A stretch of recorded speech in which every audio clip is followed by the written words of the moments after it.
Hey guys, we're getting real with Ronnie. We're going to talk about servant leadership, volunteers. We're in the great state of Tennessee, and we know the University of Tennessee is the volunteers. We're the volunteer state, so we're going to talk about the purpose of that in a church setting and really in a culture setting. So we hope you enjoy today's episode of Getting Real with Ronnie.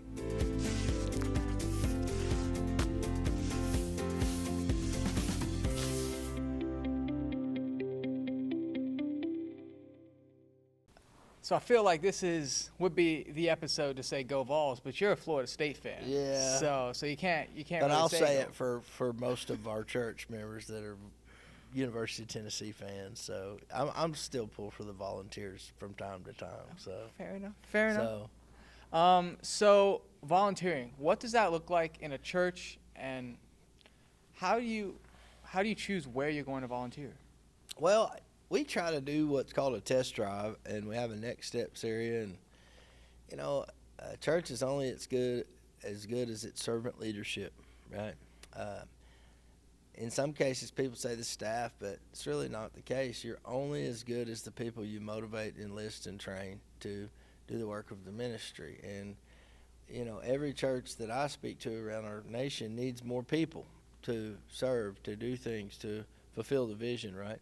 So you got to find out what your gifting is, first of all. So you may have to try a few things. You might want to sing in the choir. You might want to take care of babies in the nursery. You might want to be a part of our security team, which is amazing. We have police and tactical units that use our church for training. And, we've got surveillance on every square inch of the property. We do everything by the book. And we have a lot of people retired military that, man, they don't necessarily feel called to work in the student ministry or sing in the choir, but they can watch a door, they can greet, they can protect the property, they can greet people, help people get in out of the rain. And so you just have to find out what you're good at. We have ushers, we have deacons, so many opportunities for kids and students, and worship and pastoral ministry and helps ministry, food pantry, helping the homeless. And there are probably things that we're going to have in the future, but God hasn't raised anybody up to pioneer those yet. Sometimes you go to a church and you're like, man, I wish they had this ministry. Well, maybe God's raising you up to start that ministry as a servant leader. Maybe that's your service to God's church, is you're going to start a ministry because you have the know-how, the education, the wherewithal to start a ministry. Maybe it's helping battered women or whatever it may be. We have recovery ministries. We are connected with so many other nonprofits and ministries. Like we have a number that run through our church that help prisoners and those in the prisons and those who are getting out of prison and at-risk students. So Fellowship of Christian Athletes. So we have a number of organizations that are housed here. And so even if there's nothing specific in this church for people to do, man, there's opportunities connected. So I think you got to find out what makes you tick, what you're passionate about in God's kingdom, and just go for it. Yeah. There's oftentimes that the two hangups are, man, I don't know what I would do, or two, I'm just tired. When I get home, I don't really want to do anything, and when I go to church, I just want to enjoy church. Sure. What's your response to? So probably surprise you my response, but I think depending on where you are in your stage of life, I think there are stages in life where you can only do what you can do.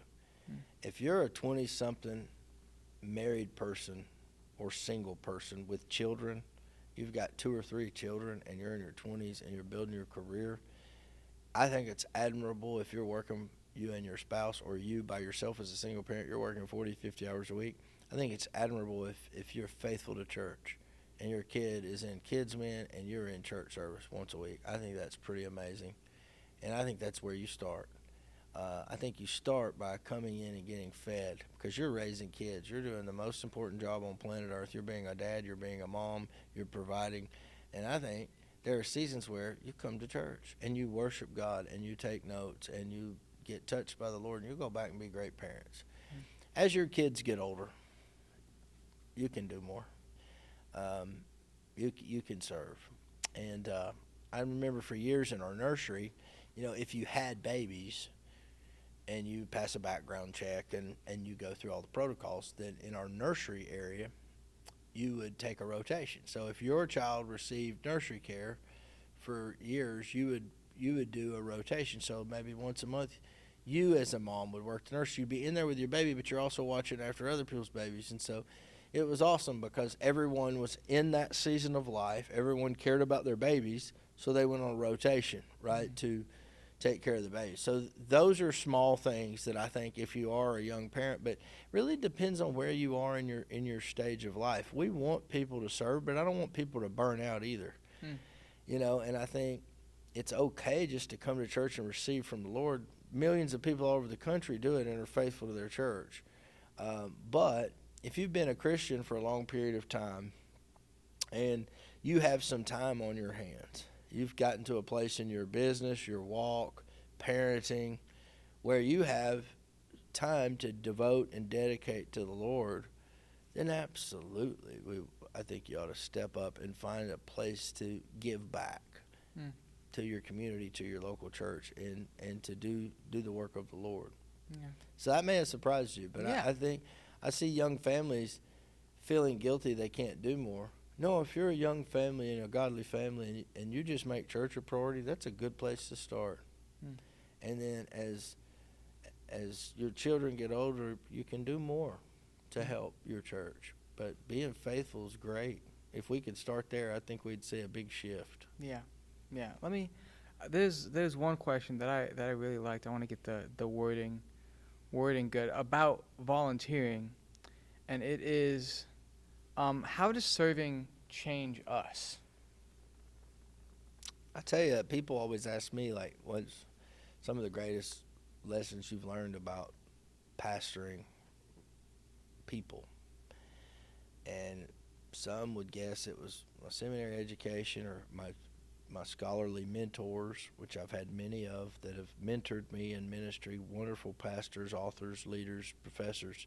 I've had great mentors, and I've received my seminary education and done all the things I needed to do for certifications. But I tell you, the greatest lessons I learned was serving.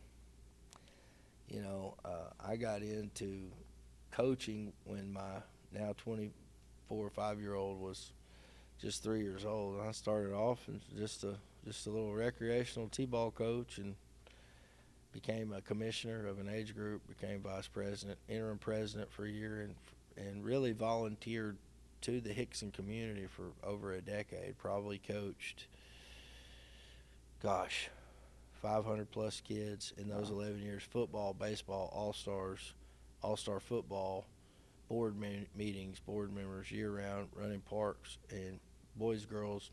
Had an incredible time working with parents, but that was a volunteer position, and there's not always a lot of glory in it. I mean, you're breaking up fights between parents and referees, and there's all kinds of issues, and it's very time consuming. I mean, it can take your whole weekend, your whole week during the baseball season in the spring, football season in the fall.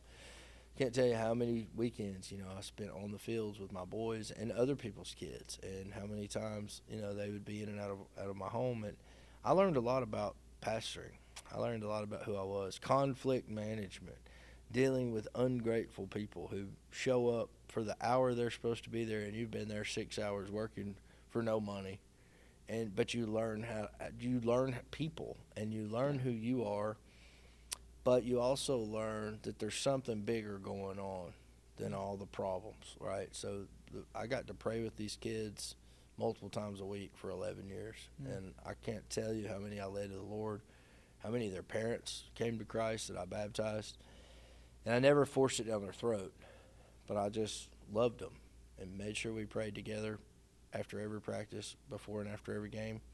And that was year-round for about 11 years. Wow. But I learned a lot about who I was, what kind of pastor I was. And I've matured, and I've become more polished, but I'm really the same guy. And I'm the most loving, relational guy you ever meet. But I'm also strong and can confront evil when I need to. Yeah. And I know how to put the armor on and fight when it's time to fight. And that was the same way I coached kids and led it as a volunteer in the community. I was the most loving guy ever, but when I got enough of nonsense Sometimes you have to be the bad guy and make a decision. You know, if you got family, you got a dad dealing drugs in your bleachers, sometimes you gotta make a tough decision. You know, you gotta call the police. You gotta protect the others from one wolf. I mean, this is pastoral ministry 101, but it's not at a church, right? You learn people. You'll meet some of the greatest people in the world serving, but you'll also meet some very evil people. Same as ministry. You meet some of the greatest people that ever walked the face of the earth, but you'll also meet some of the most evil people you've ever met. So I say all that just to it taught me who I was as a leader and as a lover, and where my weak spots were.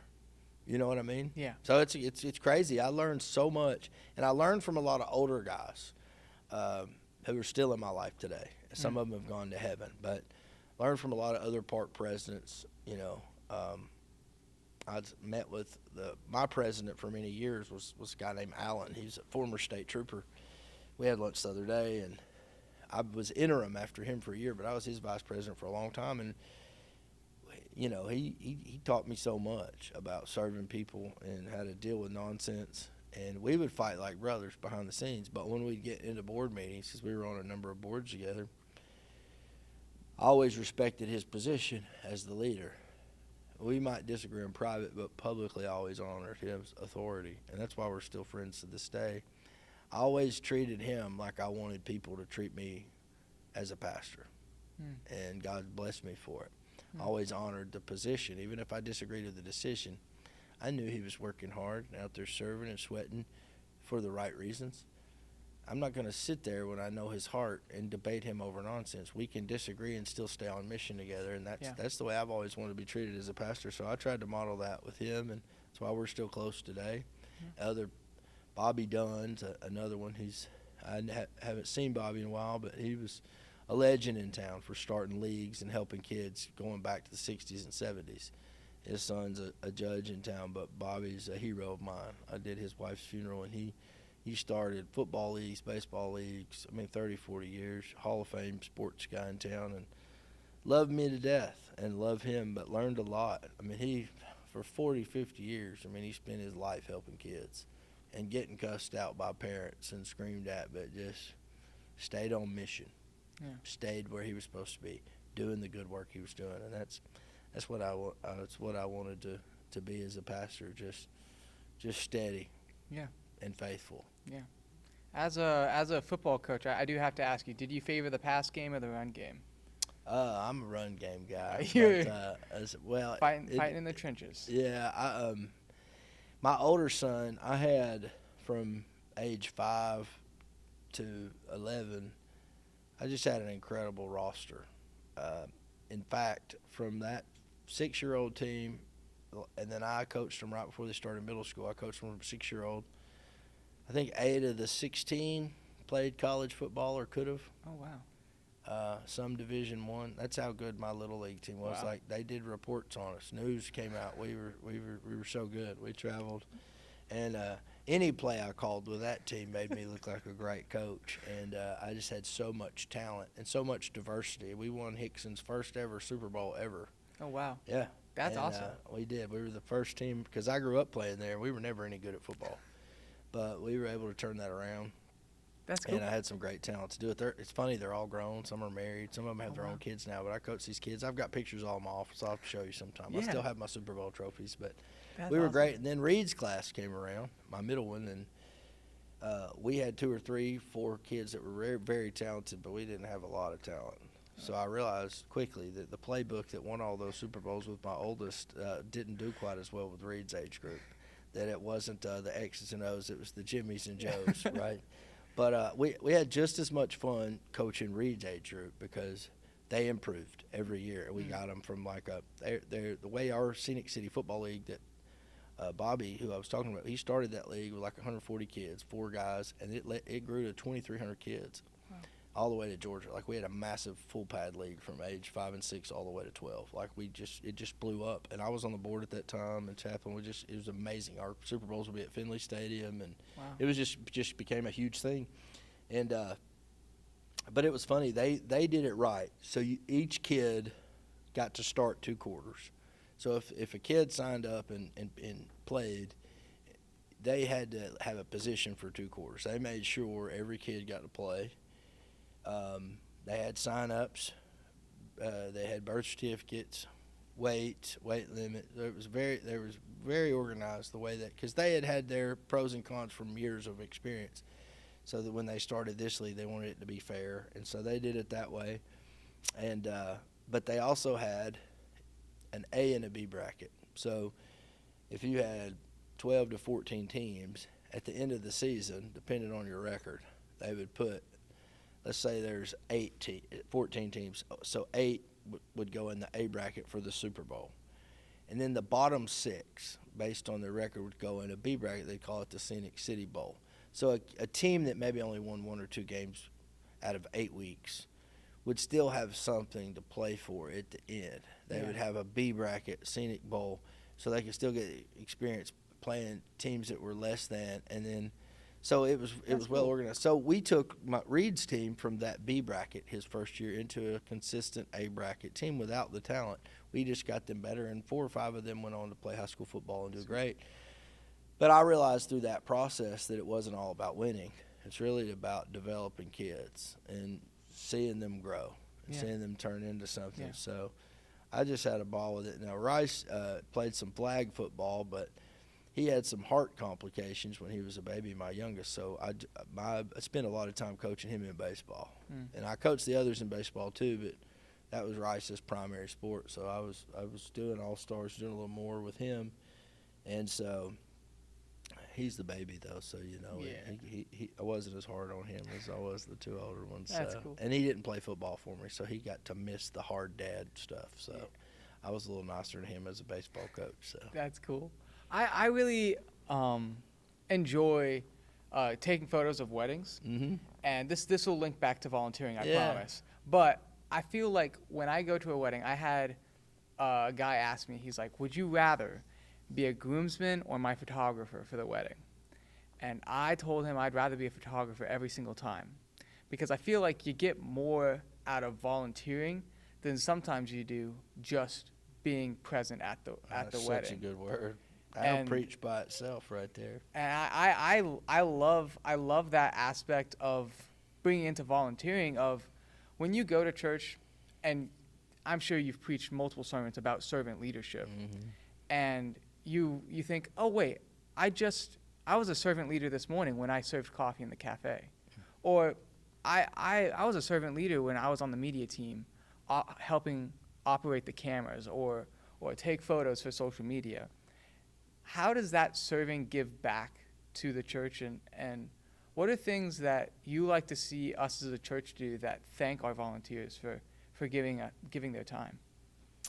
I think your illustration is great about a wedding, choosing to serve your friend rather than stand in a groomsman position. That's a great illustration. You're getting my mind rolling now. I could even use that in a sermon, but so many people want to be present and visible, but few want to serve, right?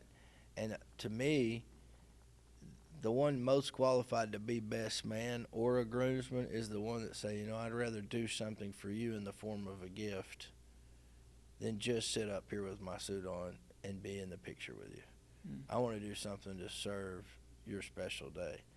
So you turn that into church. So many people want a title and name badge, to be on the stage, to be known by others. So many people serve because they have their own reasons to serve, right? That benefits them. But very few would say, instead of being in the limelight, I'm gonna go and do what God's called me to do behind the scenes. I may not ever get a pat on the back. They may not ever acknowledge me publicly, but I know I'm doing this for the Lord, and I know He's called me, and I'm gonna do it because it's right. One of the funerals I'm doing this week's for a lady by the name of Sheila Craig, and Sheila served in our kids ministry, Central Baptist Church, Abba's house, 30, 40 years. She kept me as a kid, kept all my kids, through countless kids pastors, changes in the church, dynamic theology, but her call was to the babies of the church. And she stayed faithful in that. She was good at it. She was called to it. She loved the Word of God, and she felt like that was her calling and her way to serve her church, and she never deviated from it. I messaged her before she passed and just told her what a blessing she'd been in my life, as a child and to my kids, and how much I loved her, and I was so grateful I had that time with her. But there are so many people I could bring up. I could keep you here for 2 hours talking about people in the church, because sometimes you'll hear me talk about bad experience with the church, but man, I've met so many heroes that just did it God's way, that have shown me it is possible, right, to be faithful over a period of time, to not be selfish, to not be at the church for a paycheck only, to really be called there, to serve and walk in your purpose, and do it for a lifetime, for multiple generations, and then go to heaven and glory. And I believe there's crowns waiting on some of those people like Sheila that even pastors won't get, just for their humility to sit there and know who they are and serve and not be thrown to and fro, but just stay faithful. Be faithful over a few things, and I'll make you a ruler over many. It's the parable, and she was one of those. And so that's what I would say is I just believe you have to know who you are and stay faithful. And if your servant spirit or your service is about you or your benefit, I think we're all selfish by nature, but the Holy Spirit can help us with that. But I think if what you do for your church is really all about you, it won't last. But if it's all about God, it can withstand tough times. It can withstand different pastors. It's because it's what you're called to do to help your church.